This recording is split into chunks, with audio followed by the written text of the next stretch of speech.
Good evening, ladies and gentlemen. I'd like to call to order the City of Pflugerville City Council meeting to order at 7 p.m.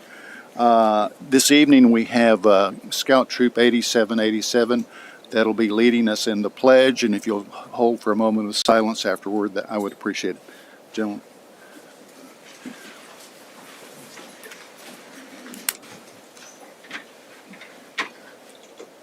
I pledge of allegiance to the flag of the United States of America and to the republic for which it stands, one nation, under God, indivisible, with liberty and justice for all.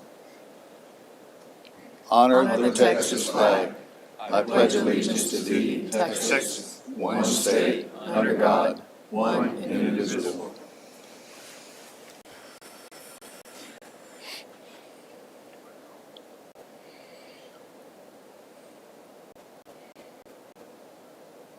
You may be seated.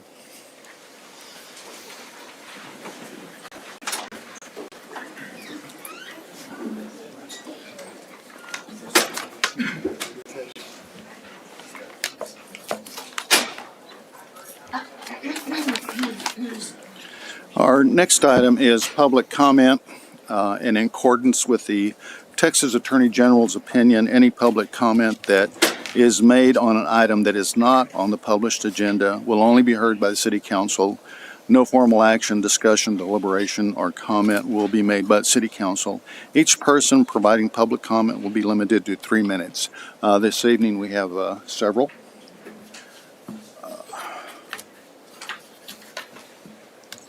Mike Martin.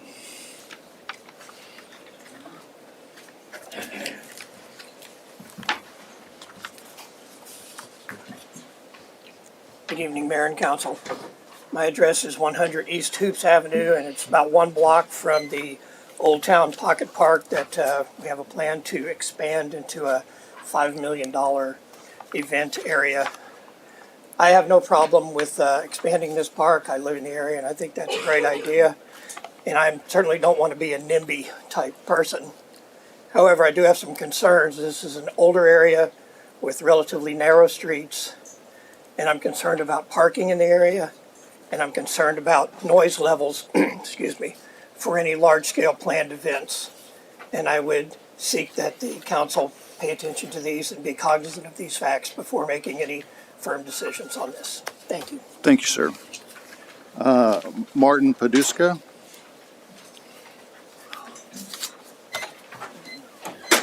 I live at 204 East Noten. It's about 4 blocks from the city park as well, proposed city park, or current city park, I should say. And I kind of have the same concerns. $5 million for a park, just off the top of my head, sounds very excessive, as well as events. I know what it's like when I have heard Hanovers over the years, and they're farther and farther away than that city park would be. And I would have to concur with the streets. I've walked by that park 4 or 5 times a week, so very familiar with the area. I guess to top it off, I don't know if my dog would like to park there either. So. But anyway, please consider that. Thank you. I have several other requests for item 6A, which we will get to in just a minute. Our next item is proclamations, 4A, and we only have one.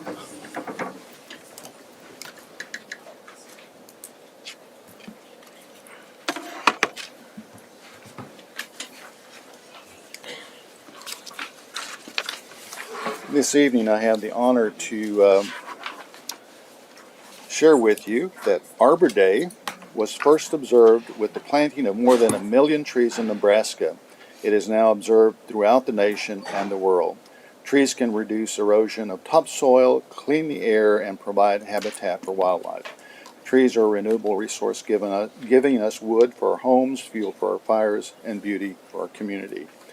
Trees, wherever they're planted, are a source of joy wherever they are planted.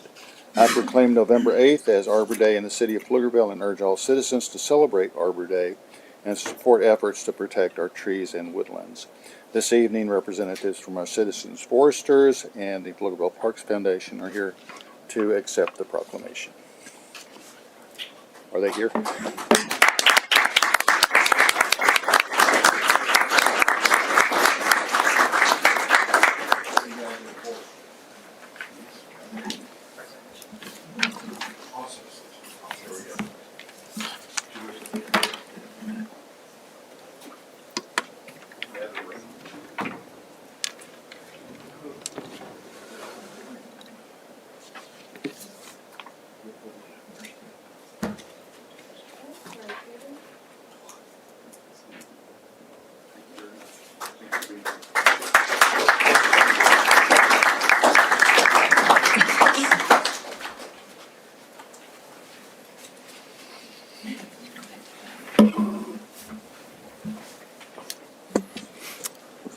All right, now coming to my favorite part of the agenda is reading of the consent agenda, council items. I'd like to pull 5A, 5H, and 5T. I'm sorry, what was the A, H, T. T? I'd like to pull Bravo, Echo, Juliet, Lima, November, Papa, Sorry, what was the last one? B, Romeo,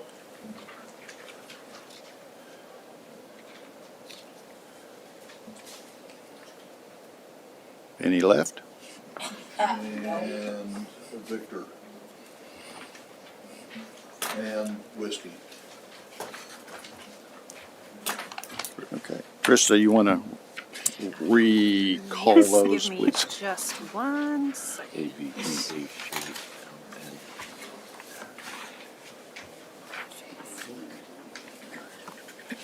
N.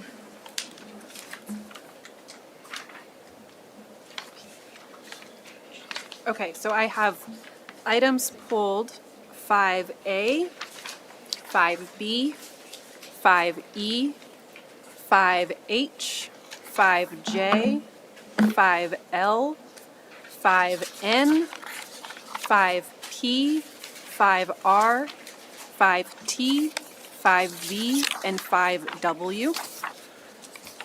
Okay. All items remaining on the consent agenda may be acted upon in a single motion. Move approval of consent. Second. I have a motion and a second.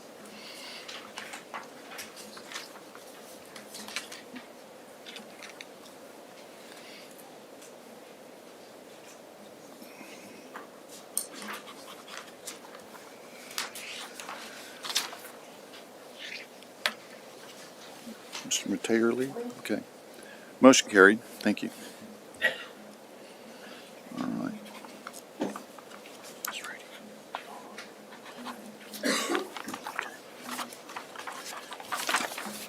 All right, moving on to our regular agenda.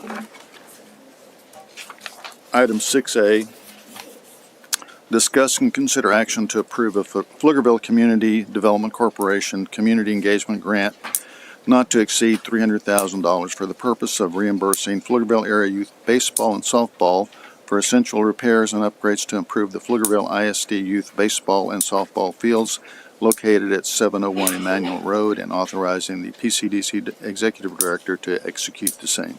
Mr. Jones.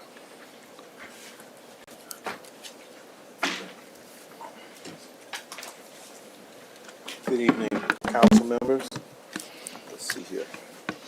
Hey, I want to hop in and talk about the community engagement grant. We received a application from the Pflugerville Association for softball and baseball. This is a CEG grant. It's a tool.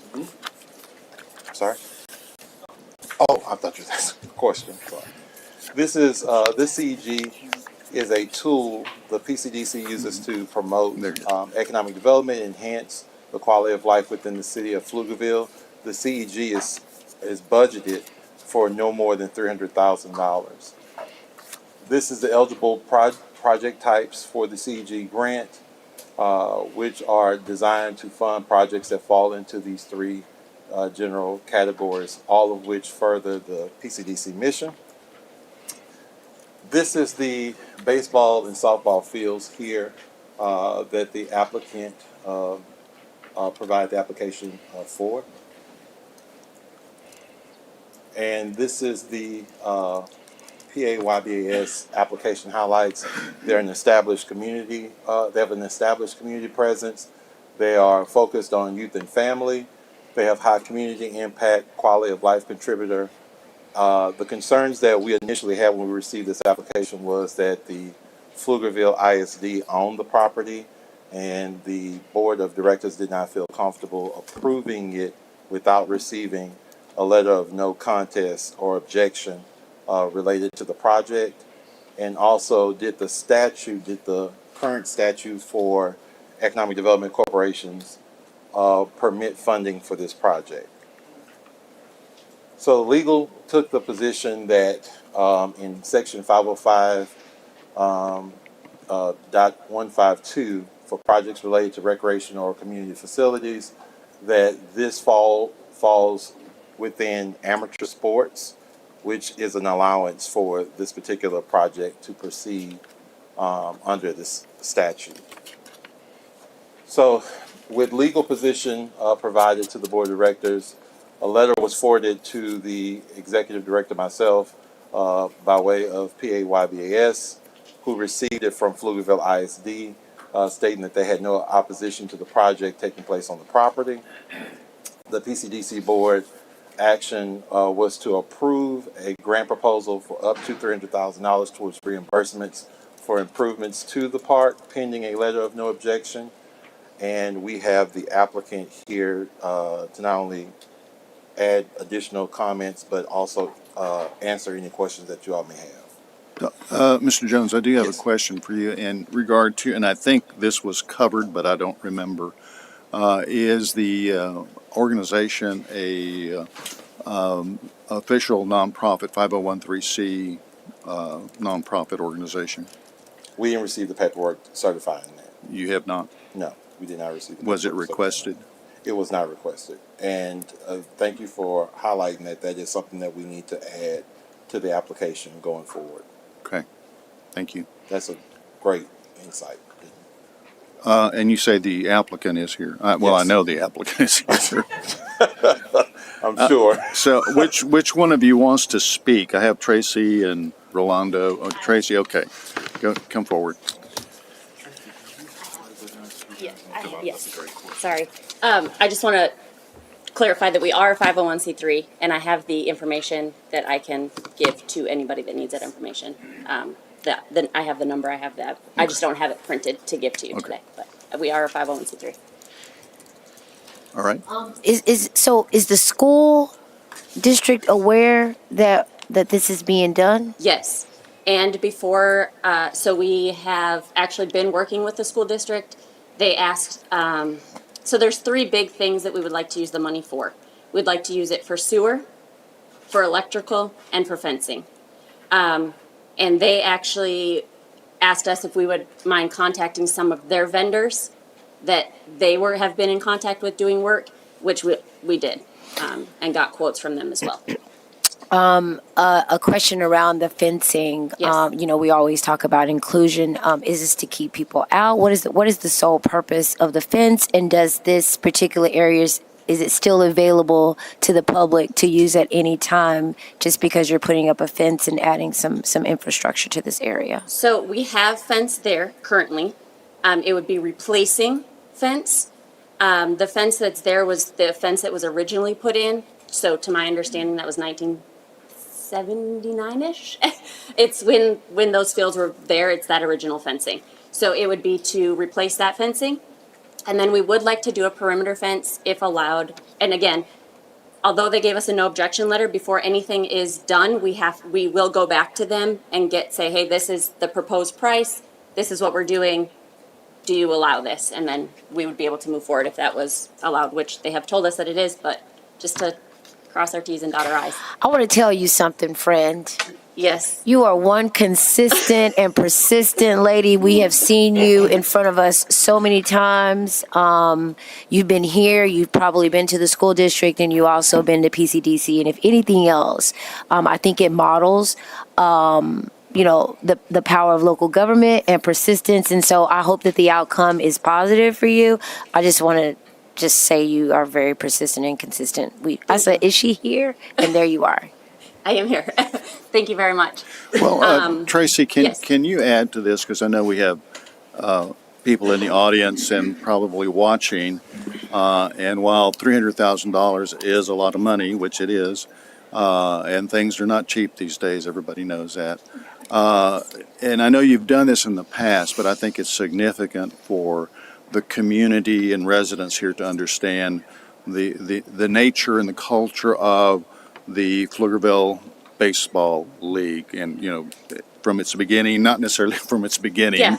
but the impact it's had and the number of students and children that have participated in that, and where you go from there. It's not just we're going to play baseball. It's more than that. Yes, it is more than that. I actually have, if I can read this. Sure.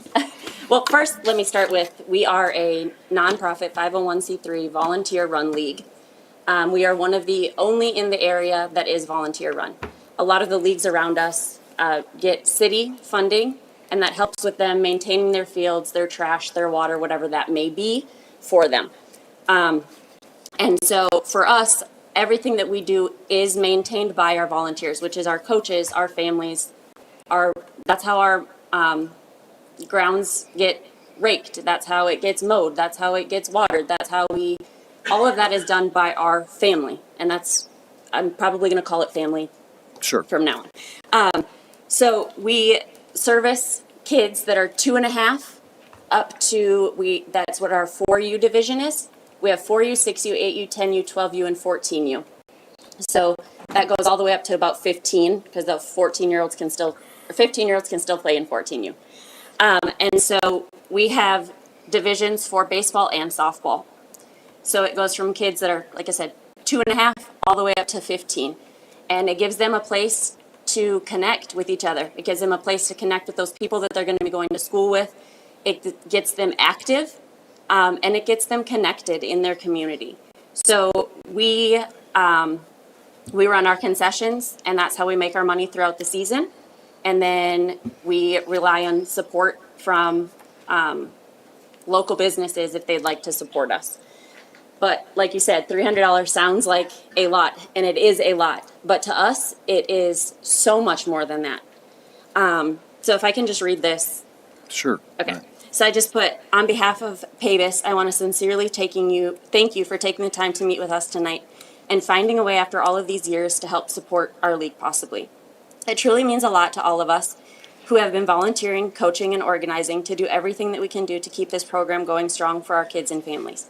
For years, we've worked hard to build something special here. Not just a baseball league, but a community where kids learn teamwork, confidence, and pride in where they come from. Seeing the city step in to help make these improvements possible feels like such a huge moment for everyone involved. This grant would mean more than just upgrades. It would mean progress that has been a long time coming.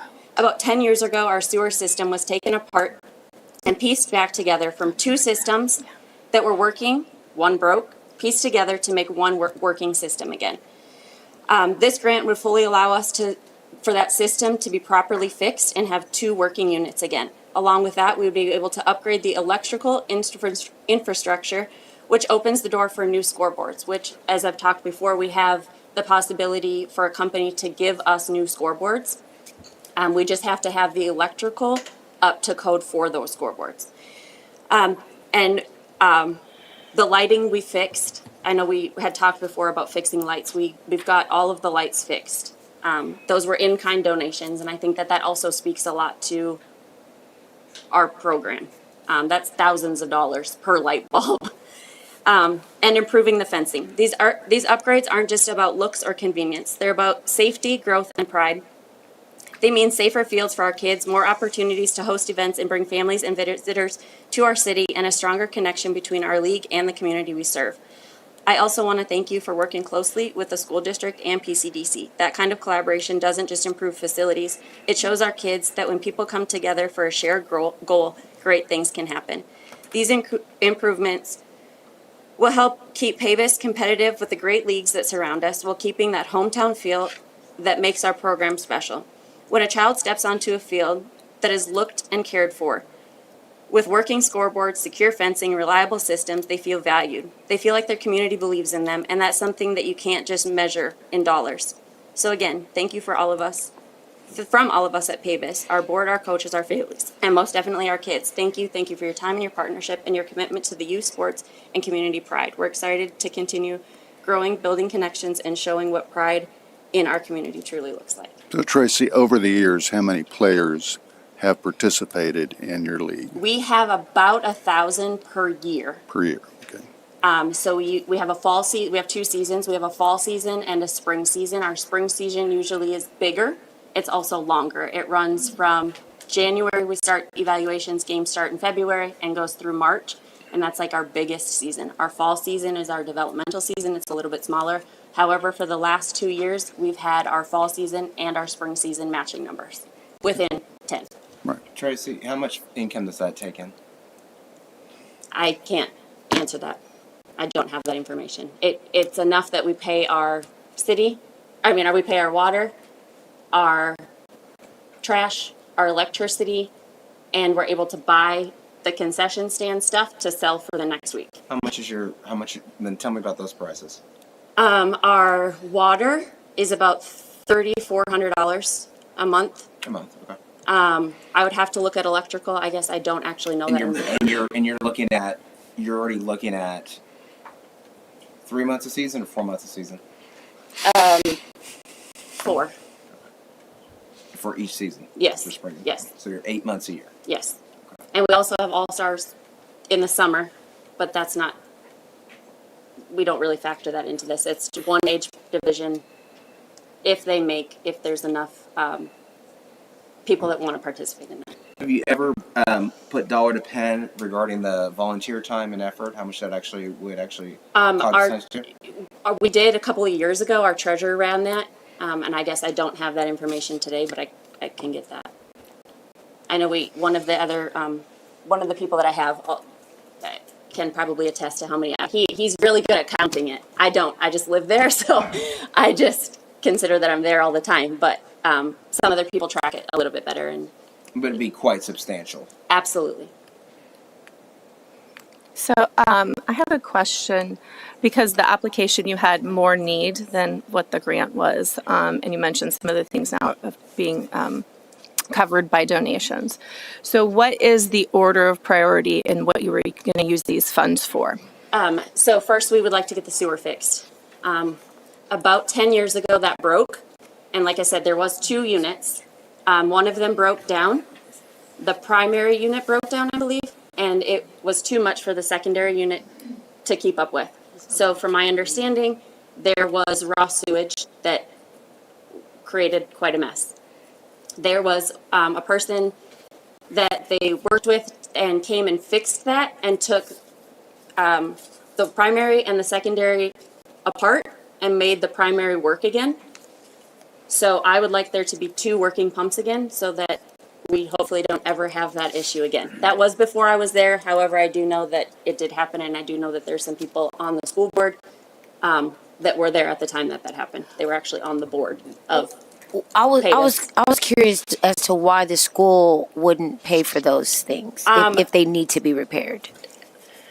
The school has. That's a very good question. Yes, and I think that the school. I can't answer that question for them. All I can say is that I think they're letting us use those fields, and they are renting them to us at $0. And so in our agreement, it says that any maintenance will be done by us. So That's not maintenance, that's a repair. Yeah. If I may ask, you mentioned What were a the bunch of other kids there. order Can you tell me about Sorry. the registration? Is there a registration fee? Yes. Is there Yes. how much do kids pay Yes. to Just play? like that. 1 second. So first we'd like to do the sewer. Then I would like to do the electrical, and then we would like to do the fencing. Thank you. Okay. Registration, yes, it goes off based off age division. So our 4U players is less than what our 14U players would be, obviously. But it's within, correct me if I'm wrong, but it's within $50. So I think our 4U, I want to say, starts at 130, and our 14U, I believe, is 210. Okay.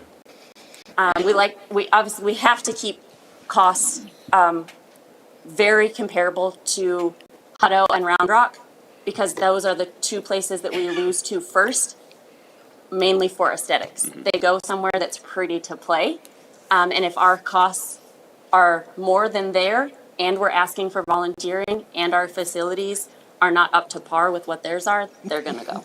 Okay. So you're seeing with those registration fees, it's enough to cover the water bill, the electric bill, as you were saying, Yes. but not And then enough our- to cover the repairs and No, I much mean, of the we maintenance. try to keep, we don't like to go between, under 20,000 in our bank account for big things that are ever needed. For example, like that one, I think at that time it cost them 10,000 to fix that. And then there's other things that come along, that are big needs that you have to be fixed. So registration covers that, and then we kind of rely on. And the uniform costs are on the parents, is that correct? No, No. the uniform is, we actually paired up with somebody that cut our uniforms. Actually, they used to be a T-shirt, and they actually give us uniforms now. And then I want to say it's $30 for the socks, the belt, and the jersey. In addition to or included No, in the registration? included in that price. Okay. And that's the same with our surrounding areas as well. Their jersey is included in their price, and their prices are very comparable to ours. I think that part of the issue when it comes to youth sports is that people don't appreciate just how much of a house of cards it is. If a parent steps away, this whole thing falls down because you got everything else with there. Additionally speaking, how good you are judicious with using your funds to stretch them as best as possible on these actions. Because it sounds to me that even at your price point, you're not going to get even remotely near something that you're going to need to effectuate that. And as Mayor Pro Tem brought up regarding that, I mean, I kind of think the school district would have something to go with that, but we're not in front of the school district, so we're having this conversation here right now. And I mean, you talk about all the other values that you bring to the community as well. So you had a tournament in the summer. Yes. So how many people came to that and filled up hotels, everything else over there? I don't know those numbers exactly. Rolanda, do you think you maybe have any more information on that? For when we hosted? Yeah, if you want Rolando to come up, he can help you with. If he's your number, yeah, you don't have to come on. I need to know everything. I believe we had. If you'll introduce Yeah, yourself. sorry, Rolando Lopez. He's the director of Director of baseball. baseball. Yeah. Okay. So we had 6 teams in 12. We had 6 and 10, 8 and 8, and then I believe 6 and 6U as well. So that came to our. It's progressive, right? You go from one tournament, you have to finish in the top 6 for that tournament. Came to our tournament, you had to finish top 2, and then you moved on to a different site. So for our tournament at that time, we had probably around 25, 30 teams. And that was a state tournament or a national tournament? That's regional. Regional. It's regional that leads to national. So at our fields, if you finished top 2 in our tournament for, I think every division. 6U win directly to World Series. Yes. So 6U, if you finish top 2, you go straight to the World Series. Everybody else goes to a zone tournament that was in Youngsville, Louisiana last year, and that one was. There's 4 zones in the U.S. for pony, which is what we play out of. 16 teams per zone. You win that tournament. There's 4 zones. Those 4 teams go to the World Series. They play 4 international teams as well. So to have a launching regionally for teams to go to the World Series, that's a pretty significant achievement. I would say it's thing an to- accomplishment that we were able to obtain this year. Why do you think they picked y'all? Persistence. Persistence in the fields. We've done a great job of getting the fields up to date. Like Tracy mentioned, it's all volunteer work, but we've gone in there and we've had a lot of help coming in and bringing in dirt and leveling out and playing. And where they were the previous years, they had certain fields that did meet the specs for pony. so they had to find a different field. And since we're involved with pony, and we've had tournaments held at our fields before for pony, they knew that they fit, and we had enough to go through with that. So So throughout the year, there are pony select tournaments that Pony puts on, and we have been able to host those. So it was kind of like you're already in the running for it. We kind of were hoping that we would be able to do that, and so they. Oh, I and have as a league as well, we hold tournaments as well during spring, to where other area leagues come in. I think last year, our spring tournament, we had, I think, 65 teams total come into our fields during the weekend to play. So you have 2 pool games on Saturday and then single elimination on Sunday. We coordinate with Hayes and with Manor and with Hutto and just, Taylor, the surrounding areas. We typically take 2 teams from each league to come in, and that's across all age groups, from 6U up to 12U. So I know your volunteers are probably umpires as well, but do you ever pay for umpires? We do pay for our No, umpires. you have to pay for umpires because of the competition. Oh, okay, so there's around. no- okay. Yes, those are that is one thing. It used to be volunteer, Okay. and then we do have to pay for umpires, or you will not get umpires, Okay, unfortunately. The volunteers are for raking the fields, resetting bases. Got it. We have to reset, they make sure they line up and they're the correct distance, right? Pony has different age groups and they have different distances from pitching to base. So 60 foot, 70 foot, 80 foot, up to 90 foot, right? For 14. Getting those set, make sure they line up with the poles, getting grass mowed and down, getting it level, fixing holes in the fences. I've had a friend where we had leaks in the irrigation that we were out on a Sunday digging holes to fix irrigation, right, to fix the leaks out there across. Those are what our volunteers do. so you guys are pretty committed. I'd say maybe a little bit. But the family sense that she talked about, our sons have played together since 8U. I've had my son and 2 kids play together since 6U, and they're now 10U, 12, moving on to 12U. So they've played together. They've, they grow that bond, and it's not just a school; it's different schools for my son, her son, and other schools and other kids as well. We had one team, my team, that we talked about, the zone. We made it to if you look at the results, we were 5th out of that 16 in zone. Right, you had to win that tournament though. But that group played together since 6U and 8U together. So building that bond, learning how to play, learning how to play correctly is what we were going to do. Cool, very good. So, unfortunately, I have something negative to bring up. When you mentioned whether they were a 501c3, I looked this up for my job, and I did look it up on the IRS website, and it is saying that your 501c3 is listed as revoked for not filing tax returns. So I would highly recommend addressing that Yes. as of 2022. That's correct. I just spoke to our treasurer earlier last week, so that is definitely news to me. From 22, Yeah, so they for all nonprofits, they post the Yeah. tax returns online. So the last one that was filed was from August 31st, 2022. So you have 2 missing for sure. And then to get reinstatement, you have to actually go throughout. Basically, you have to fill out the form again and pay $600, and then it can take several months to get reinstated. Is that state or federal? This is federal, the IRS requirements. we'll talk to our treasurer. I thought she'd resolve that. So your treasurer's not here? My treasurer is not here now. I'm sorry. I know you don't know me, but I can honestly say that I really thought I crossed my T's and dotted my I's to make sure that status was. I just happen, this is something I do for work, so this is why I know about it, so. And it's not an arduous process either to handle. Yeah, you can, I've had to do it for many organizations that I volunteered for before I could agree to be their treasurer. So you can do it, and happy to help refer someone so that you guys can get it done. Or you could use the person that's from 2022. But it is something important to take care of because 100%. because right now 100%. it's not tax deductible if people give to you. Yeah. But it can be done right, but retroactively it can't. Yeah, you can get retroactive Well, reinstatement. the only reason I guess I'm confused is because another one of our support that we have here, he does go through his work, and they did just approve it through. So this also has the disclaimer that there may have been reinstatement. So if that's the case, then I would just say bring forward that letter saying that you're reinstated. Yeah, I'm trying to look at that right now. I sent the letter to the county for Northeast Metro so we could get the reduced rates, and that was approved and set. So I'll have to go back and look at what I have. We can get that, looked at and seen though. So I don't know how we update that, what you're looking at though, but that's a good It's the question. IRS, you know. Yeah, who knows? So, but I Can will we look- I get- postpone this item? Yeah. Can I make a motion that we postpone this item until that document is provided? That's all. Just a pause. I'll second that. Just a pause. Yeah, if you guys can kind of clean that up for I'll us, go that look would be when we good. get done here. So Okay. So, yeah, it's, That's it. you're Yeah. not the first organization. the I'm sorry, last what was organization.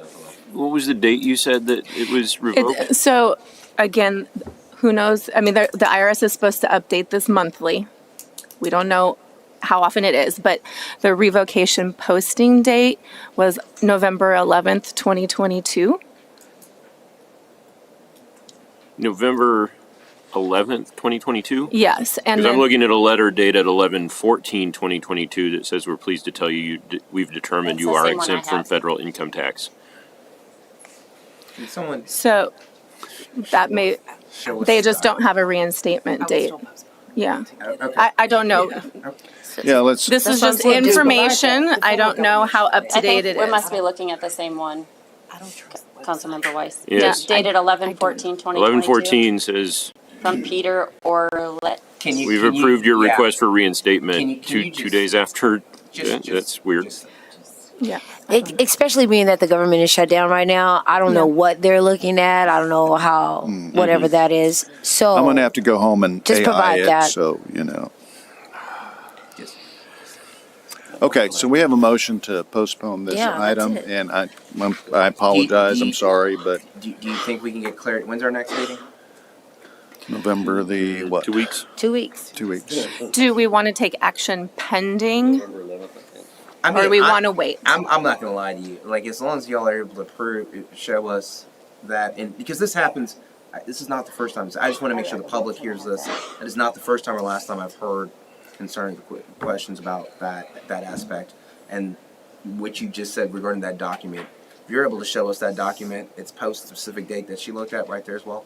That's good enough for me. So I would say that I know that we had a postponement. motion. We can withdraw it. Yeah. if- I mean, I would say, go ahead. Also, I want to be very clear, this is a reimbursement. So we're not cutting a check. I don't think any of us think you the are. improvement is put Yeah, on the ground. I don't- So I just yeah. wanted to make sure that in the same sense that we're Right. also reiterating that this. Well, Ms. Holliday, if you would like to withdraw your motion, Why? I was gonna say, I was gonna ask for it To be approve conditionally? Yeah, conditionally. I don't. Okay. No, I don't. Okay. Because this is not a denial. This is simply a delay, and there's no transactions that I can do without providing proof. And so I think this is just good for us to do. Come back in 2 weeks and let's do it again. Well, we I have- think it's pretty much a go. But right now, I'm making a motion that we postpone this. okay. for And 2 I weeks. second that motion. I'm not withdrawing my second. We can go ahead and vote on this. Okay, so then let's say postpone until, you said November 11th? November Well, the, until they. November 12th. Is it 12th? Well, because the 11th is a holiday, so we're meeting on Wednesday. Okay, yeah. Yeah. Then Well, let's- because of Veterans Day. No, No. he didn't. That's why I was just saying we want to take a friendly amendment and make a specific date. Did you guys just say that? The Okay. All right.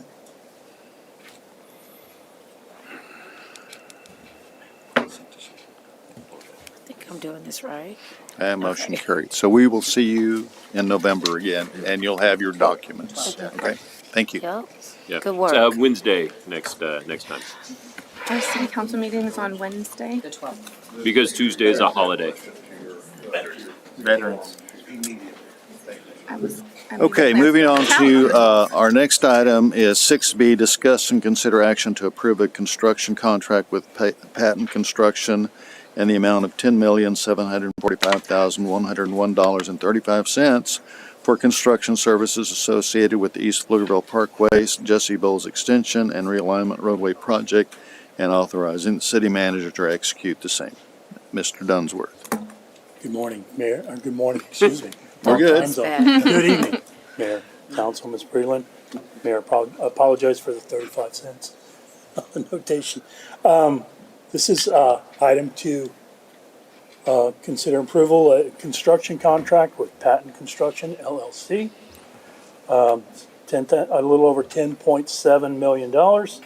It's for the extension of extension of East Pflugerville Parkway from Jesse Bowles to Weiss. It's a divided 4-lane arterial. It includes intersection improvements with traffic lights, street illumination, storm drain, storm filtration system, mentioned street illumination, and a multi-purpose or multi-use walkway, 10-foot wide walkway. It's approximately a mile in length. This provides a additional connectivity for the east-west direction flow of traffic. It's a benefit to the city. It's estimated construction duration of 14 months. And I forgot to mention that I'm substituting or pinch hitting for Mr. Danny McGee, who's out bereavement. It's to do my best. I'm trying to play a traffic engineer sometimes on TV. This is a great benefit to the city. It meets and supports the mobility infrastructure and connectivity pillar in the strategic plan. I'm here to answer any softball questions, lob them in soft. Like I said, I'm here substituting. If we do throw in hardball questions, I do have the consultant here in case we want to play stump the consulting engineer. I got two questions for you. This is a big deal. So my first question for you, I understand we're partnering with the county on this as Correct. well, right? How much of this is the county funding? I believe Miss. The consultant here. Well, I'll give Do we you. have pictures of the road? That's what he Oh. yeah, right. Okay. Yeah. But the county Or- is I don't know. partnering on this in order to, we're project managing it, but we're improving some of the road in the county and they're funding their portion. Yes, it's a small portion, Okay. about, I believe it's less than 400 feet. I'm sorry, introduce the lovely Miss Reyes. She's project manager of transportation. Hello everyone, I'm Cindy Reyes. If you go to the We microphone. got to get you on the microphone. She's I don't know if we like, can see you. I was afraid I was not going to be able Yeah. to see y'all, so. So I'm Cindy Reyes and I'm the project manager managing this project for CIP Transportation. So to answer your question, for the county, they're going to be covering roughly about $7 million, $7.2 million, and then the city's going to be covering $5 million, $5.1 million. No, that's great. I'm glad to see us partnering with the county on that, and glad to see them stepping up on these necessary road projects. My other question, and Jeff, this might be for you. It's going to be kind of a hardball because I'm going to share with you the grief that I know I'm going to get when we get this thing done. I've got a 4-lane roadway here, right? Beautiful, gorgeous 4-lane roadway. It's going to connect to a 2-lane road over there off Pflugerville Parkway, all the way down to Colorado Sand. When is the rest of that road going to be 4 lanes? The rest of the road, the portion into, that's through Travis County? No, the rest of the road back to Oh. Colorado Sand. Oh, no, that part, I Yeah. don't know what we've got scheduled. Okay. Yeah, I'm sorry, It feels strange to me to get the Yes. nice new road connected to an old road connected to a new road. We're going to have a bit of a gap here, and I sure would like to get that other section built contemporaneous with this. Or we can let it this way. A little bit of progress is still progress. Well, as long as the county's kicking in as I well. concur. Like the other leg of Pflugerville All right, Parkway has more traffic and more people that use We got a it. short timer at the podium. Short answer, easy. No. The short answer is it's going to bid in less than 2 months. So We're going to bid the rest of that road. How close to the end date will we think we'll match and open that road up? well, the intent to bid this section first was so that once we get construction sequencing, it'll allow us to bid that second half, so to speak, and we'll be able to coordinate that. So I don't think we can really answer that question just yet. We want to see how this construction sequencing goes. Do we have a feeling for duration on the other project? Yeah, we just want to run the two straight into each other. Well, no, the construction duration. This one's 14 months. Do we know what the construction duration on the other project will be? Not yet. Not Okay. until we receive the bids for that Not project. until we get the bids. All right. So what was the reason to move forward with this project first versus the Colorado Sand to Weiss section? The intent, kind of historically speaking, was always to bid this section first before doing that part. I think there's a couple of different things. One is funding allocation from Travis County. You want to make sure that you lock that down. Additionally, you had other things going on in the Colorado Sand to Weiss section that you wanted to get ironed out. Decisions that have been made recently relative to developments that are going on in the area, HEB construction. Driveways and intersections. Yeah, so from a construction sequencing standpoint, it makes a lot of sense. If you think about, additionally, you wanted to give time for the first or the second phase of Kelly to be completed and the Colorado Sand extension to be completed prior to going into construction on the section between Colorado Sand and Weiss. I know I'm throwing a lot of names out there. But if you think about how we move traffic around regionally, if you were to construct that second phase of what we're talking about now, you would have created too much congestion. So it's really just about regional mobility and locking down the Travis County funding. If we do all of it at once, we have a bottleneck and nobody can get from Weiss into the HEB. Hey, we're happy to paint the town orange. Happy to do it. I think we'd be okay with that. Get around. No, I mean, I think it makes sense, and I think that this aspect right here, I mean, what I'm really excited about is that this is something coming to fruition much quicker than we had hoped for to get to this point right here, and it makes a demonstrative difference as everything else. Now that we have that new subdivision, I was just driving by it with all those homes over there on that side. They're going to be coming out of there, so this is definitely going to help traffic, and as somebody who has to traverse that road every single day, this will make a difference. So I do have some questions on funding. The information that was provided was that there was an escrow account with Travis County for 1.1 million, but then as it was mentioned that there's paying 7 million. So where's the $6 million in the funding list? Because it's showing that we're going to use bonds for more than what our portion is. So whenever we send out this contract to finance to review, they provided that this project was going to be funded by several different sources, and there's 4 of them. There's the roadway impact fee for 1.9 million, escrow Travis County 1.1 million, 23A bond 2.8 million, 25 go bond 6.5 million. Yeah, so that was my question: is where's the other money from the county in that list, or is that just the amount? It's more than what our portion is listed. So I was confused because the CIP had $9 million from impact fees as the main funding source for this. So I was just wondering why we're needing to use bonds if Travis County is supposed to pay for some of them, or it's supposed to be TIA, I think is what was listed in the CIP report. So I'll tell you what I know. The 1.1 we have, they've paid that. They haven't paid anything else. At the time that this was, this has been a conversation for quite a while. So what they put in the CIP was supposed to be our cost. So I provided funding. So if that changes, then we'll update that as we get more information. But we don't have Travis County's money yet. All we have is the 1.1 that they've paid up front, and that is set aside in an escrow account. So did I hear earlier that Travis County has committed to 7 million, but they haven't paid it, or did I misunderstand that? So currently we're working on an ILA agreement, so second amendment to the first ILA agreement, for them to share the cost of construction. So we have the cost for construction, and we are working with the county on finalizing and executing that agreement, which they would have to present to the Commissioner's Court once we approved it here. Okay, so the Commissioner's Court hasn't approved the additional $6 million. Correct. But staff at county has indicated that they're going to recommend that the court provide another $6 million.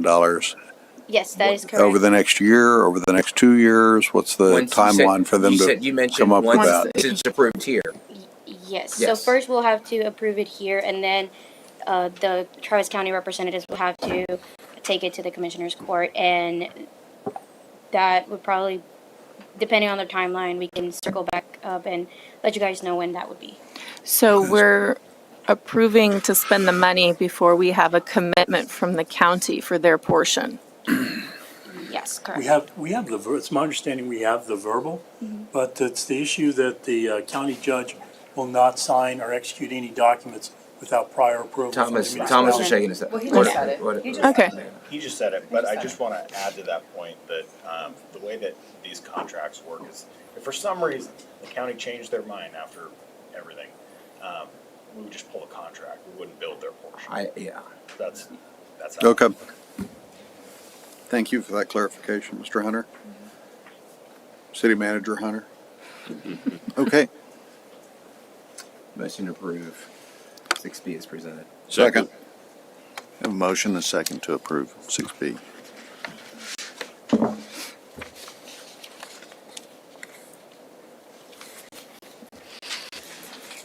Okay, motion carried. Thank you. All right, moving on to everything else. Yes, we will begin with item 5A, approving an ordinance on first and final. Approving an ordinance on first and final reading with the caption reading an ordinance of the City of Pflugerville, Texas, adopting the third amendment to the FY25 budget for the City of Pflugerville and providing an effective date.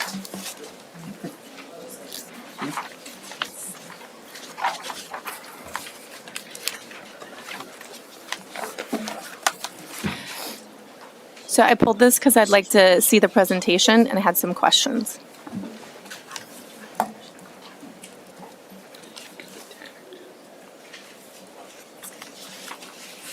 I don't have any slides, but I can certainly address your questions. Oh, okay.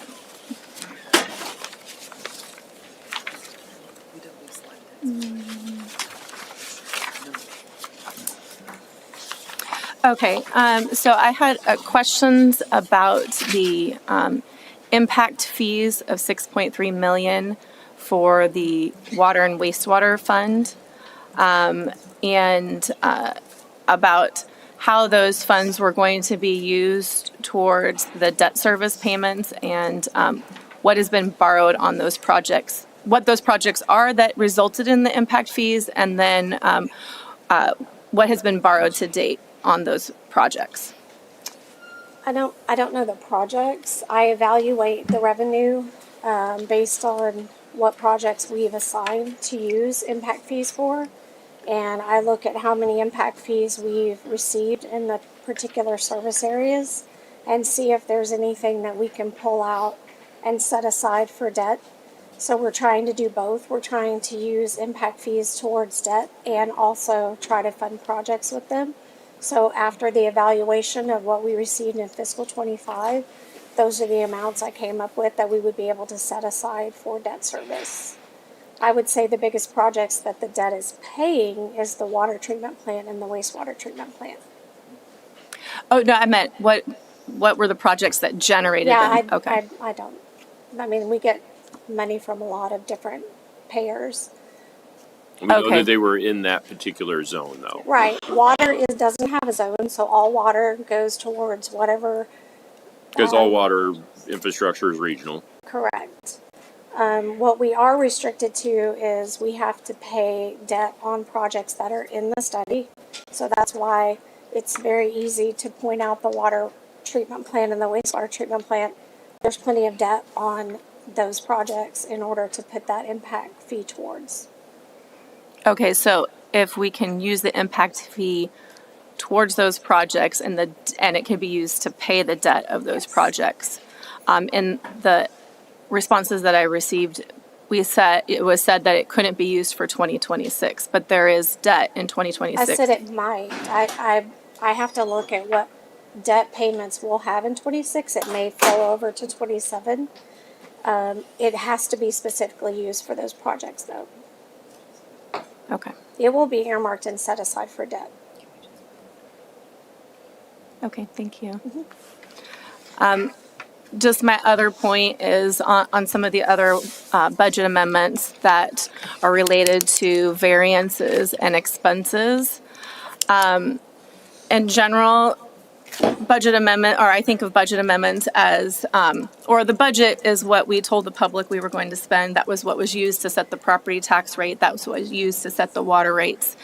And so to make amendments after things have spent and is not used to control or authorize additional spending, then the result of that is just to make it look like there were no variances when there were. And I think it's more transparent to the public to leave the budget as was approved that was used in setting those rates, and then just explain it through a variance analysis about why actuals is different than budget, than adjusting budget to equal actuals.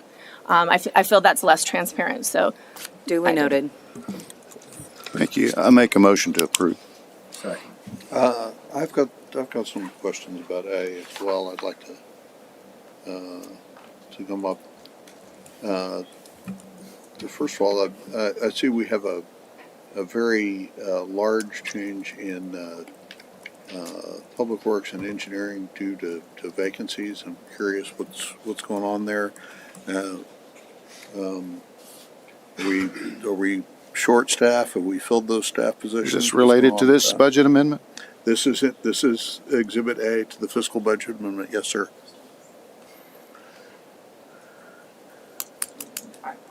Are you asking if we have openings right now? I'm asking, yeah, why do we have this this change in the budget amendment?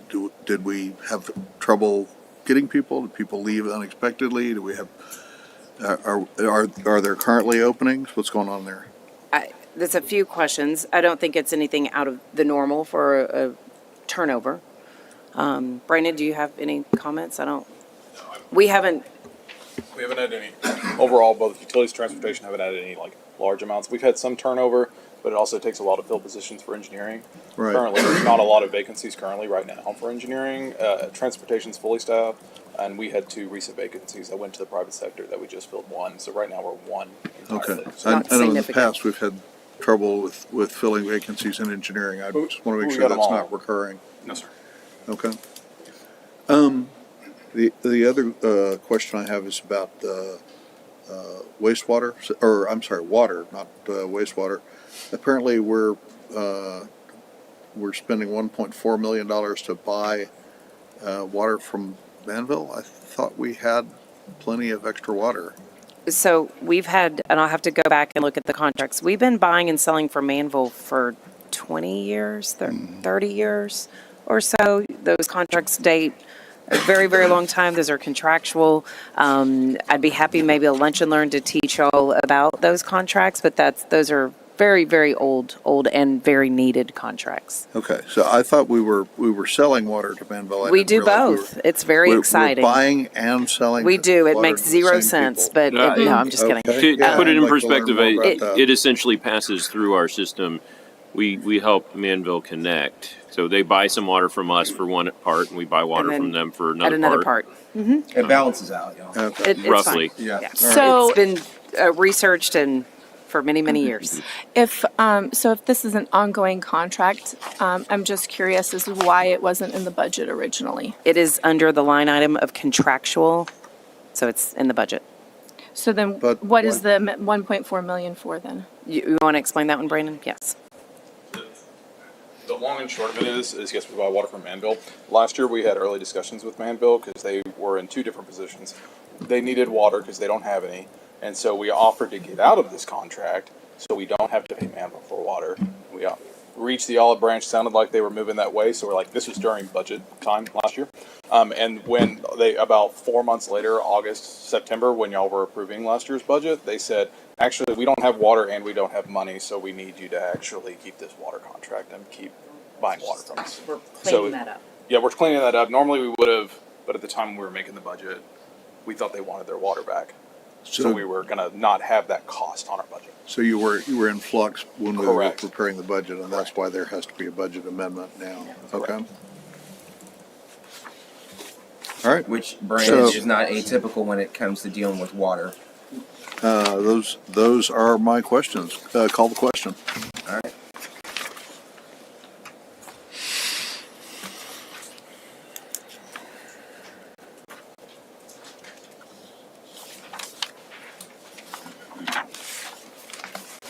Motion carried. Next item is 5B, approving an ordinance on second reading with a caption reading, ordinance of the City of Pflugerville, Texas, authorizing the conveyance of 1.2318 acres of real property to First United Methodist Church of Pflugerville, being Lot 2A, Pflugerville DTE Western Subdivision, a re-subdivision of Lots 1 and 2, amended final plat of Romans 828, recorded as document number 202500113, plat records, Travis County, Texas, providing for a severability clause and providing an effective date.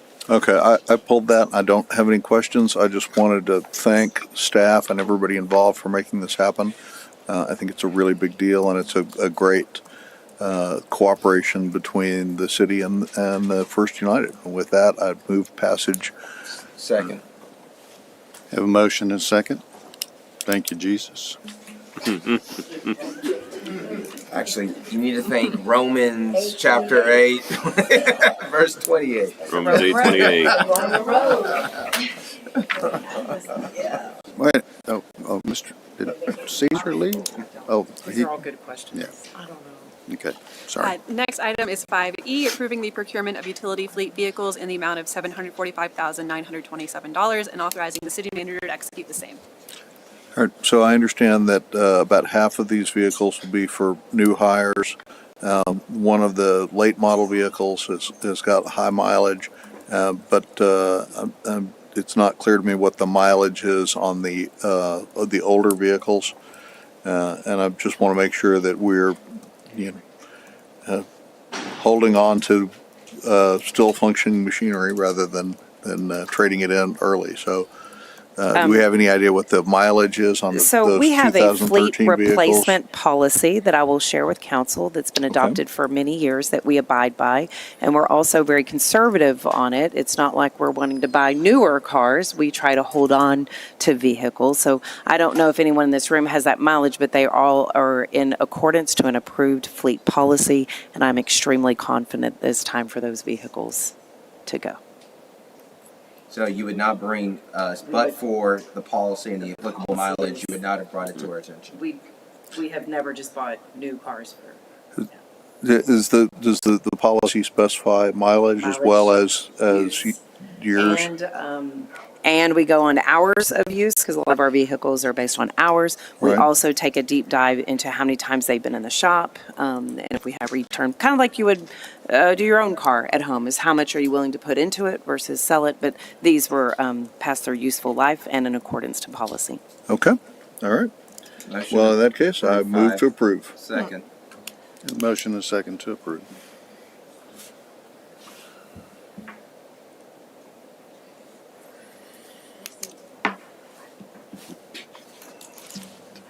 No, Motion carried.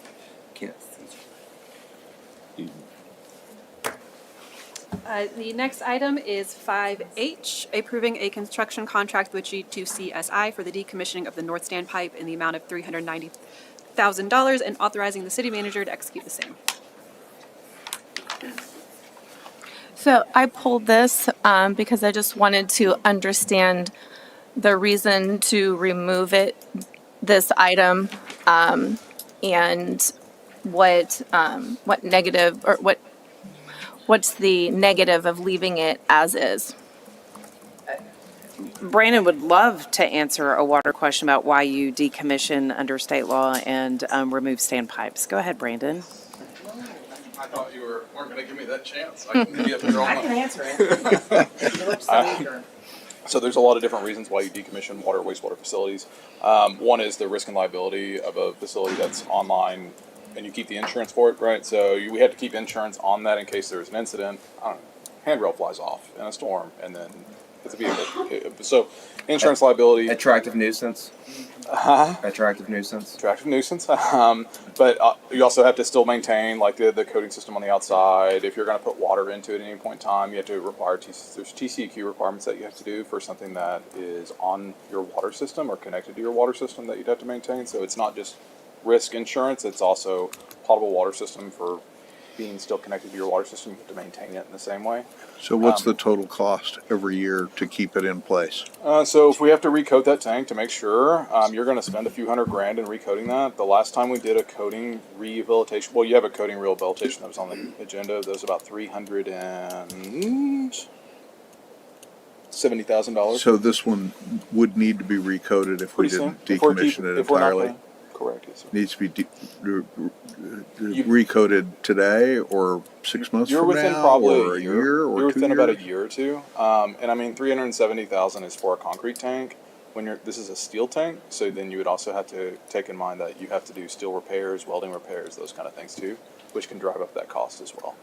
So there's additional maintenance that if you're gonna keep it on your water system, that you have to continue to maintain it, right? So you would easily be spending a few $100,000, $400,000 within the next year or two to make sure it can stay on your water system, and then you still aren't using it. So you're still keeping the insurance on it, even though you're not using the actual capacity of the tank. Okay, so if we, let's say we're not recoding it because we don't have to recode it for a year or two? Roughly. Give or take. Okay, so what's the downside to waiting a year to do this? The increased cost of construction. So you're going to add additional cost to be able to do the decommissioning of it next year or 2 years from now. So you're still paying those labor rates just like you would anything else if you delay it. It's just like decommissioning the old water tower that Pretty we much. should have done 20 years ago that You nobody did. Could have done it for 40 For a lot cheaper. grand, a lot cheaper, and it ended up costing us like 250 or 300. I think. So yeah, the increased cost and the volatility of the construction market is what you're risking if you delay it. So it could get a whole lot more expensive depending on the construction labor market. Does it, I mean, I know it's difficult to make predictions, especially about the future, as Yogi Berra like to say. But does it look like those material costs are going up or down? Up, significantly up. Significantly Especially with the world of the tariff market that we're living in right now. Yeah, it's significantly going up to where we have to put contingencies in our construction contracts to account for those tariffs if we need to. So yeah, they're going up significantly. Okay. Thank you Thank for you. providing that explanation. I'm here to talk all night. We are not. Move to approve. Second.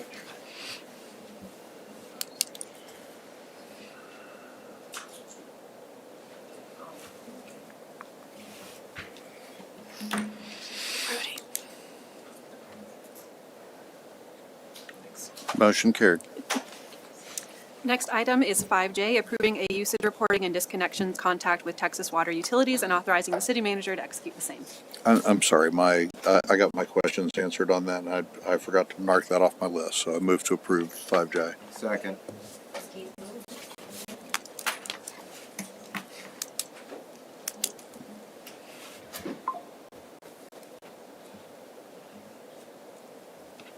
Motion carried.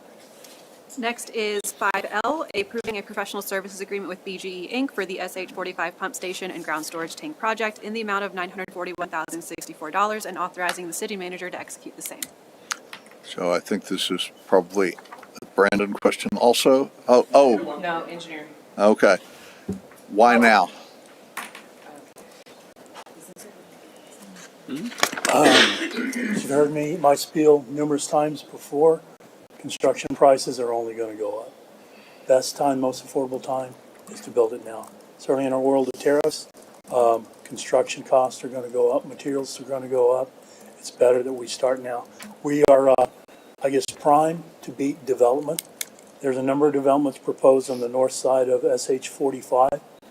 We need to be ready. We need to be prepped when they're good to go. We have a water supply, ample water supply, fire protection. It's anticipated it's going to be a large development, heavy residential, and some commercial multi-use. They're going to require fire flow protection. So we're going to need the pump station and the tanks for the additional capacity to meet those demands. But we haven't approved that new development, have we? No. Is There's it- one that's in, they're all in, there's one that's in a preliminary or in the plat stage and a couple in the preliminary and one's in the PUD stage. So they're moving, and I also want to remind us that it is state law that the city is obligated to serve our CCN, and we do have things in the pipeline. Well, and those things that are in the pipeline, David, you seem to make a reference. Have we yet approved those? I'm curious. Now, obviously, you mentioned a PUD, so that's something that we would have to approve. But those other projects, are they already authorized by right? or would they require council approval? Because I believe some of those may have, what do we call it, vested rights to already construct without any additional council approval. I don't want to comment on this project specifically without I mean, they knowing could change what, at any point in right, time depending so what they decide to do. that depends on But that developer. we also may be dealing with some vested rights and with Yes, some you are. authorized by rights You are. projects. Should we go to executive session to consult with the council about that? I don't know that we have anything I to. don't have a legal question. Well, What is the legal Councilman Weiss question? is talking about what our obligations are in terms of vested rights and what we have to do when we have to do it. I mean, we could certainly delay, but then that would delay development and eat into growth. But also, if we delay, then we would be having to construct these rather quickly. I would think that an additional putting these on a tight time frame would increase the cost. Yes, and we have the other projects in design that feed this pump station, the larger diameter pipelines. Oh, so you've got some timing concerns with this Yes, sir, contract we do. as well? So if we don't do it tonight, that Has a cascading hurts an issue on effect which you that got then issues. dramatically, exponentially We increases cost could as it wait goes down? Meeting or two, but we get into the holidays. When we get into the holidays, we lose months of Can production as far as thank design. you. I have more of a, this gives me great pause. This is a policy question. If the city is asking us, if this council is saying to not prepare for water, for fire flow, and in accordance to providing service for water, we need to have a policy discussion. Because this is, I have a $1 billion CIP. This is a very large policy discussion. So if we're entering into what we don't have to do, then I need direction. Because our work every day is around building for the future. If this council is saying to stop doing that, I need to know I that. think that you're not hearing from this council. This council did not Okay. Yes. Well, I didn't hear that. Yeah, I mean, Okay. I know you're trying to make a point. That's great. Did you get the information that you need on this? I still have another. need- I have another Yeah, question. can you ask your question? Because, I mean, Okay. from what I'm hearing, this has a cascading effect. I'd rather go ahead and get this done tonight. So I just would like some information about the process and in general, what sort of lead time that you have to build these types of infrastructure when you're preparing for a development. So would we be doing this if there was no planned development in this area? Right, in the imminent future, if there were no applications, would we be doing this? Or are we doing this because there's imminent development? It's imminent development. It's prime real estate. They've been in numerous times for multiple different plans. Numerous entities. Numerous entities has asked them. Jeff, I'm gonna ask you a weird question, and I don't know if it's a chicken egg or a cart horse, but are we doing this because there's development pressure, or is there development pressure because we're doing this? It's I guess, both. equal share. It's both. That we're, as Ms. Breland mentioned, that we're obligated to serve in our CCN. Mm-hmm. And we certainly want to construct it now while it's it's cost cost-effective. affordable, it's effective, it's the best time. We don't have to worry about evening hours construction, limited construction on the weekend because we're in a residential area. We don't want to disturb the neighbors. We don't want complaints. That's a good point. Now's the time. Now's the time to move. To answer what Councilman Weiss had to say, it's both. We've had numerous entities that have come to us on numerous occasions saying that this is a barrier for growth and development. At the same time, this also allows to unlock a lot of that progress and that prosperity that's going to happen in specific areas right there as well. So once you have this down, you're going to be able to take care of what's currently and then what's going to be happening in the future. But to be clear, we have lots of areas that are not served, but we have limited funds and you have limited time, so you have to prioritize these projects. So these projects are being prioritized because there's development interested in this area. It's because we could say that, but with our water CCN, we serve most of our areas. I think there's very few areas, and those are probably the ones that are in and the MUD districts that are negotiating to change their service provider. Councilman Ryan, your answer correct. That's exactly right. We Okay. triage and we plan. Okay. Thank you. I'll make a motion to approve. Second. 5L. You have a motion and a second to approve the item. Someone's eager.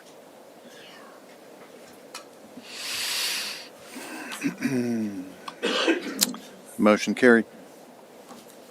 Next item is 5N, approving a benefit program application with Blue Cross and Blue Shield of Texas in the amount of $6,083,021 for medical and prescription benefits and authorizing the city manager to execute the same. Okay, so I dug into this, and it looks like our costs are down 14%, and medical is down 20%, and our premium is going up 5%. I'm trying to figure out why that makes sense. We call it a win. So we originally thought it was going to go up 20%. And so this has been, I don't know if is Robbie? I don't know who's And here. 20%, Yeah. and to be clear, It's 20% normal. would have been good. Yeah, as compared to so we're hearing some that. people. I mean, I was seeing benchmarks in the 13% range. Yeah. So at This 5, is- we're comfortable. Yeah, so this is a 5% increase in premiums. Yes, I and get- we have restructured this thing over years. This is something we launch and reiterate, and we figure out how to make it work for our employees. We offer different plans. We drive the high deductible plan. I am on the high deductible plan. Many of us are. That's how we drive down cost. We have a speaking tour that goes and talks about it. So we're actually super proud of this. If you want to get the details, this is a program that's very much worked on by our staff and detailed out in every possible scenario ran. But I don't understand. If the cost is going down, why is the premium going up? Because premiums across the board are going Cost is going up. You What, said what you're cost missing- is going down? I'm not understanding. That's- When you Yeah, say the there's cost a- is going down, which cost are you Which, saying? is what do you going mean down? cost? On Let the me pull up the, I just the wanted- chart. while he's- Maybe I'm reading the chart wrong. While Okay. he's doing that, though, on this proposed medical contributions, it's showing that the cost is going up 11.4% overall. When you say cost, Contribution. But the other table that I looked at was when it was comparing the claims versus, it was like page 4 of the, where it's this claims is versus Claims premiums. versus It's our premiums, ratios. And it went down, medical claims, No, not percent that. change from prior Not that. year, Oh, wait. down 20%. Total cost down 14%. So- Premium cost up 5%. So what I'm seeing there is a per capita cost of 15,500 and a premium cost of 11,700. Is that right? Is that what you're? But essentially, well, no, it says $1 million. The total I'm cost looking at is the gone- per capita. Yeah. But But the actual numbers are the total cost went down $1,074,000. but our cost is still higher than our premium. Premiums. I don't. So is that, what does it mean per capita, per employee? Per employee. Per employee. Or per, Okay, per just wanted to enrollee, I be would sure. imagine. Per I enrollee. shouldn't say per employee, per user. They're dependent. Oh, okay. Mm-hmm. So, user. So we don't know what that number is then. It's not the 420 or the 416 of I'm subscribers. sure it'd be pretty simple Well- to divide it by the total to get the capita on the per capita. This is a win. This is. This is. That's not. It's not. Let's let them just ask the question. But I want to make sure we say publicly this is a win. This is very good work. I'm shocked you were able to get it anywhere near this price. But just to be clear, the cost from 24 to what's expected for 25, total cost is down over $1 million. So, I mean, I think that was what he was looking at. Okay. So, I mean, the cost went down for the insurance company, and our premiums are going up 11.3%. My expectation when it comes to premiums is that the premiums should be higher than the cost. And in this case, the premiums are lower than the cost, so that seems like that seems like a good thing for us. I think we need to lock this in. Yeah. We entertain a motion, Mayor. Yes. Motion to approve 5N as presented. Second. A motion and second. We don't want them to look at this video and say, "Oh wait, they're right. Charge more." Yeah. Yeah, please. Motion carried.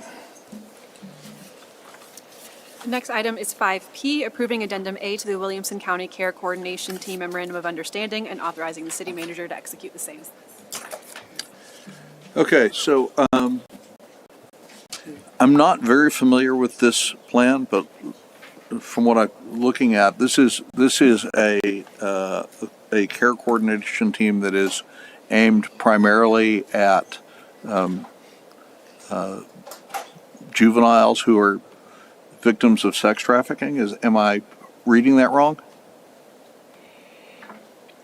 I maybe. Go ahead, Lieutenant. Is this what we're going to do? Bring myself. Good evening, Mayor and Council. We're just answering the question, which was. My understanding is that this program is aimed at juveniles who are victims of sex trafficking. Is that correct? Correct. Okay. And is this a large and growing problem, or is it a small and shrinking problem, or?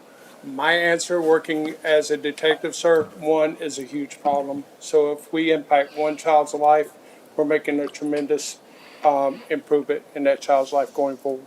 Absolutely. But we have limited resources, and we have a lot of children to keep safe from a lot of different things.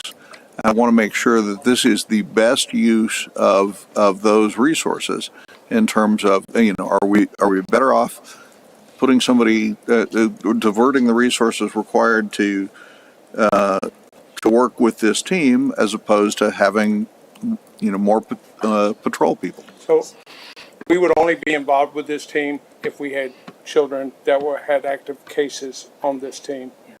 So it's like if we're staffing a case involving one of our children, then we would be involved in this team. It's not like we're there every single meeting or only when we have children or cases involved in it. Are the cases? So this is an as-needed coordination, not a continual bureaucratic. Well, situation. you wouldn't necessarily know that. I mean, So well, if we had an active case Right. that was being involved with this team, then we would go in and staff this case to make sure we were dotting our I's and crossing our T's to make sure this child was getting the best overall service and protection we could provide. So this is about best practices and implementing those in those situations where we have victims locally. Yes, sir, absolutely. All right. So if I may, one of the best and most important things that the Attorney General's office has done over the last decade or so has to go ahead and put a specific point regarding human trafficking. They have coordinated with different programs not only at the state and local level, but also at the federal level. And this is part of that task force, part of that understanding, that seeing that where we live right now, literally in Central Texas, is one of the heaviest trafficked areas in the country. This is a major issue, huge issue that's occurred from here. So what we're trying to do is that we're making sure that we put you talked about the allocation of resources, we're making sure we put the appropriate amount of resources, making sure that we have the appropriate people in place to help address this issue at this level, while partnering with folks who are trying to attack this over here at a state and national level. So like I said, I don't expect for you to know any of this. I got involved with it through the bar, but this is big. And I want to say thank you for y'all for looking at these partnerships, looking at this, and making sure that these people have the resources they need necessary to take care of these things. Yeah, this ensures that we have the partners available and ready to act and take action to solve and prevent these issues, right? Yes, sir. I move approval. I just had one question. Do we also, I can't remember, I think things have come up before. Do we also have a partnership like this with Travis County? Yes. Okay, I thought we did. I just wanted to make Is sure. that through the Center for Child Protection, or is that a different one? It's part of that whole process. Part of that organization. Yes. Okay. So are we limiting our involvement just to the counties in which we have jurisdiction, or are we working with are we planning on working with other adjacent counties too, or is it just going to be Williamson and Travis? It's the counties we touch that we have jurisdiction. Okay, thank you. For their purposes. I'll make a motion to approve I think I already did, and we I think already Rudy had a seconded it. Sorry. We got eager. Yeah. This is It's a a great thing. this is a very good thing for us to be doing. Motion carried. Next item is 5R, approving a professional services agreement with STV Inc. in the amount of $699,968 to provide engineering services associated with the Weiss Lane Reclaimed Waterline project and authorizing the city manager to execute the same.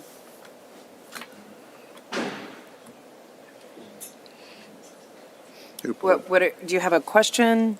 I direct staff, just.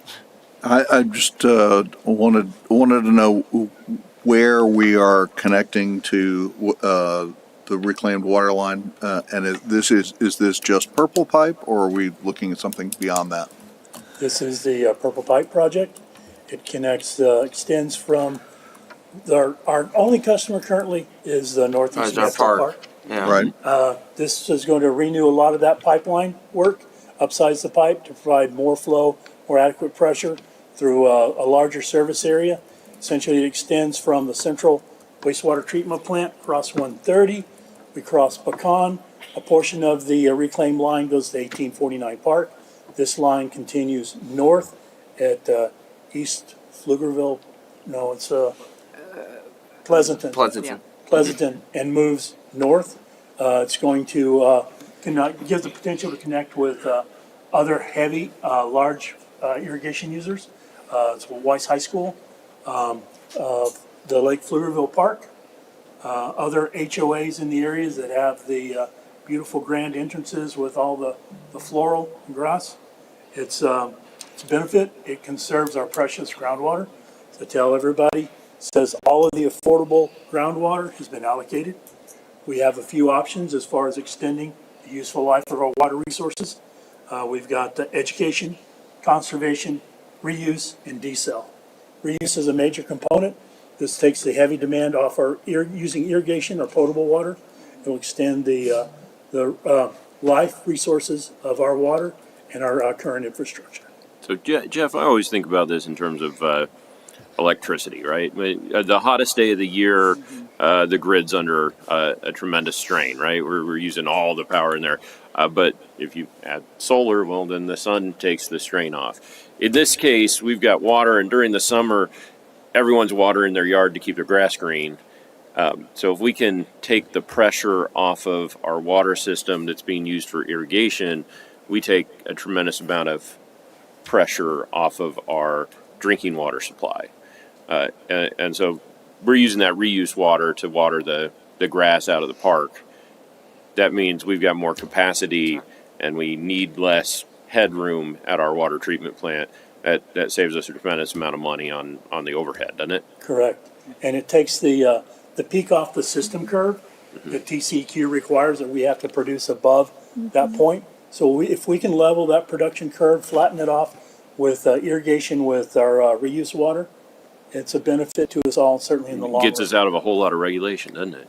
Yes, it does. I have a question. Oh, sorry. How do you know how many millions of gallons a day that this would is expected or hoping to relieve from the potable water, like this line specifically? I do not have this number at that time. We could amend this contract to include a study that would show how much water we can save with utilizing the 18.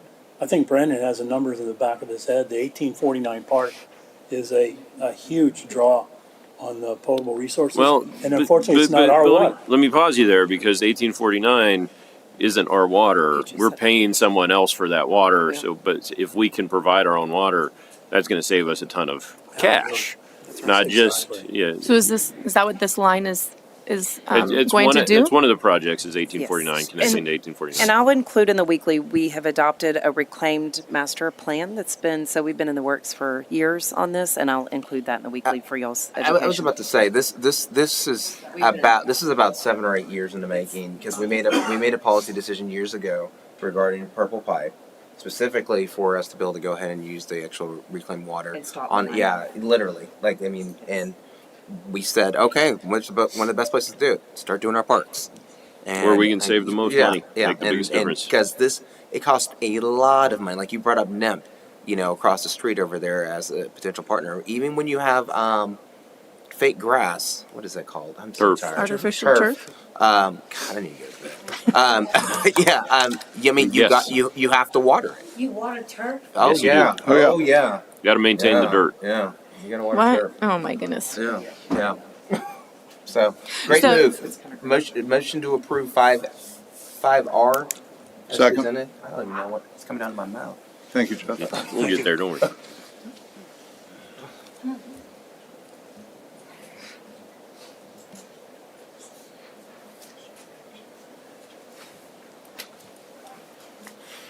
Motion carried. Thank you. Are we going to Z? V. Next item is TVW. 5T, approving a construction contract with SKE Construction LLC in the amount of $7,690,299 associated with the Gatlinburg and Pflugerville Estates waterline rehab, and authorizing the city manager to execute the same. Is there a presentation for this that shows the map and other details about the project?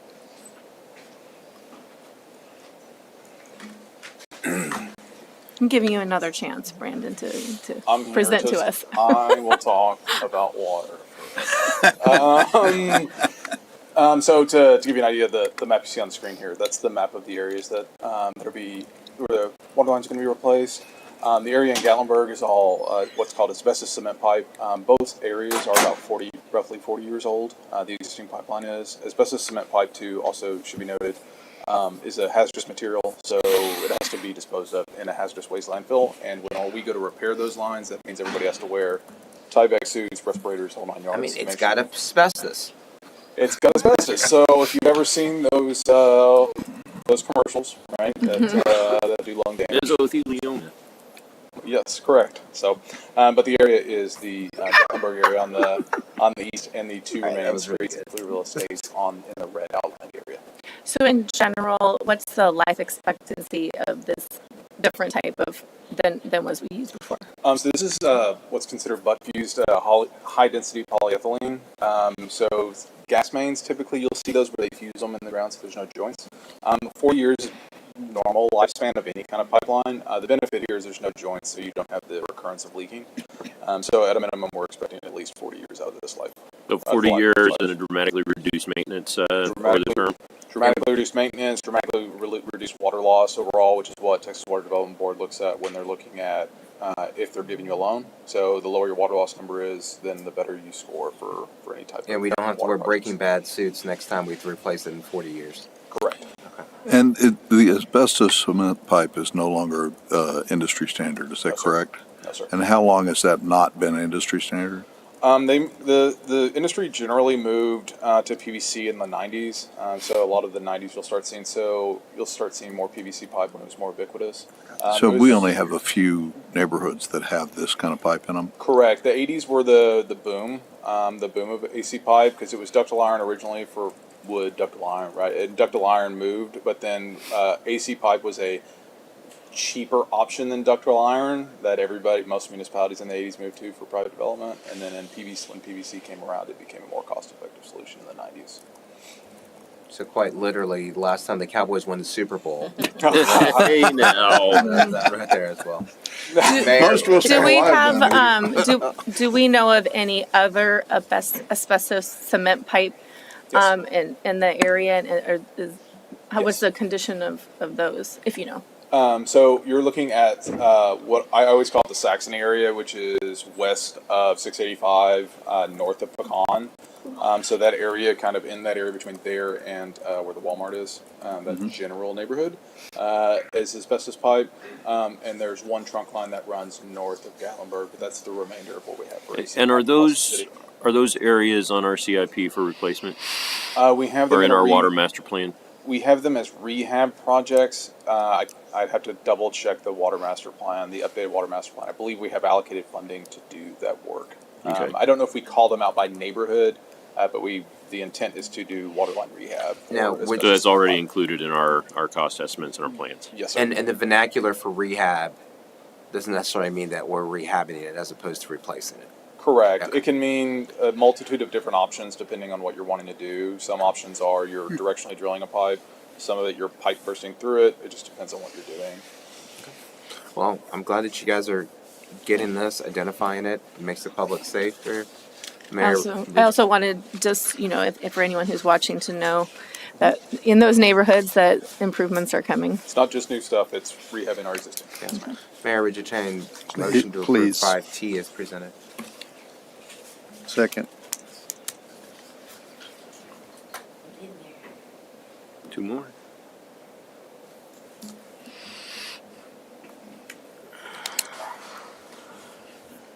Motion carried. Thank you. Next item is 5V, approving a resolution adopting the findings and recommendations from the Energizing the Core, a downtown Pflugerville study. Question? No questions. I just want a record vote on this. Motion to approve 5V as in Victor as presented. Second.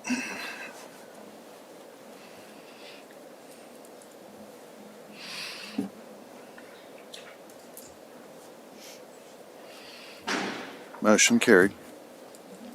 The final item is 5W, approving a resolution denying Texas Gas Service Company proposed rates. Why didn't you bring this up last time? It's the same What's thing. this? So next action on a project. I know. I mean, it's the same thing. We usually bring them up the last time. No, it's 5W?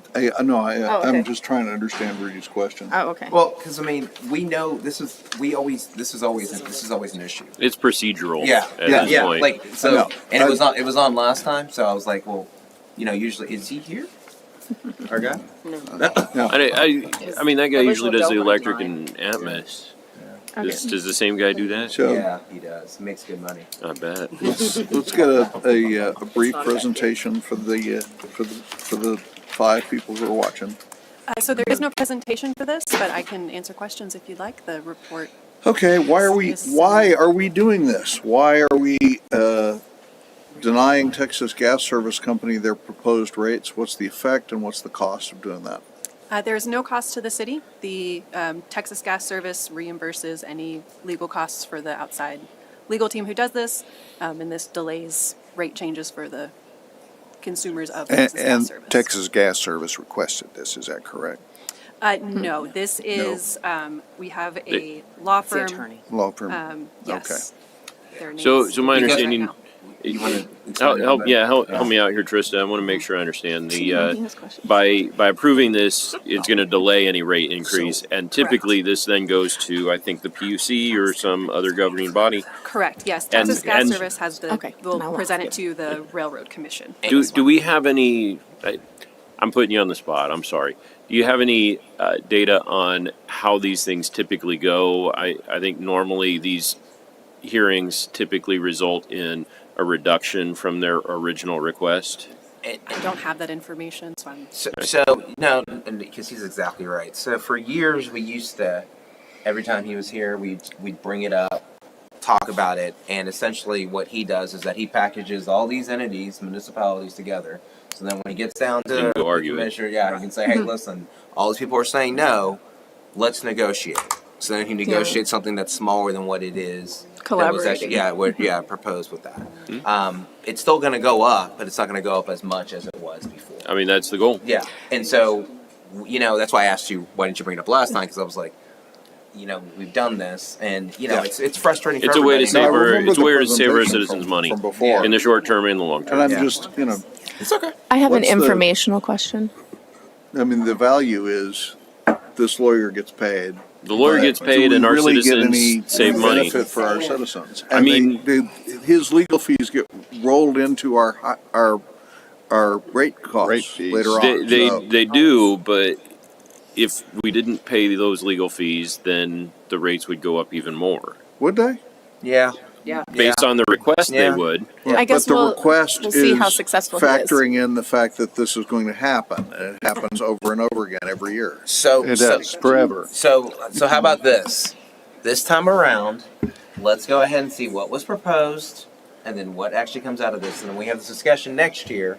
We can say, did he actually save us money? I'm fairly comfortable in saying he's going to save us money, but that's a fair Well, he's question. certainly going to say he's saving us money. Well, I think you have more of a theoretical argument that if we didn't go through these hoops, then everything would cost less to begin with. Yeah. Well, because the And time and money. that's in a great doing the whole theory. process. Unfortunately, Yeah. as I think it was Yogi Berra who said, Difficult to make predictions, especially about the future. Well, I think the other quote was, in theory and practice are the same, but in practice they're different. So yeah, your theory is great, but practice is different. Yeah, say the same thing about So, socialism. Would you Trista, entertain a motion? I had an informational question.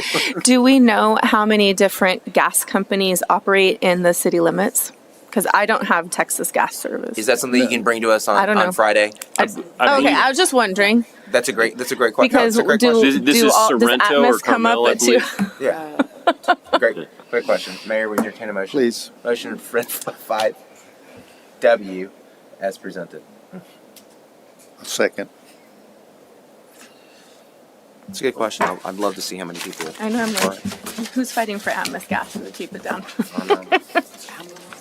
It's still regulated. It's still a monopoly. Yeah. Okay, motion carried. A monopoly? No way. Trist, are we done? Yes, sir. We're adjourned. There we go.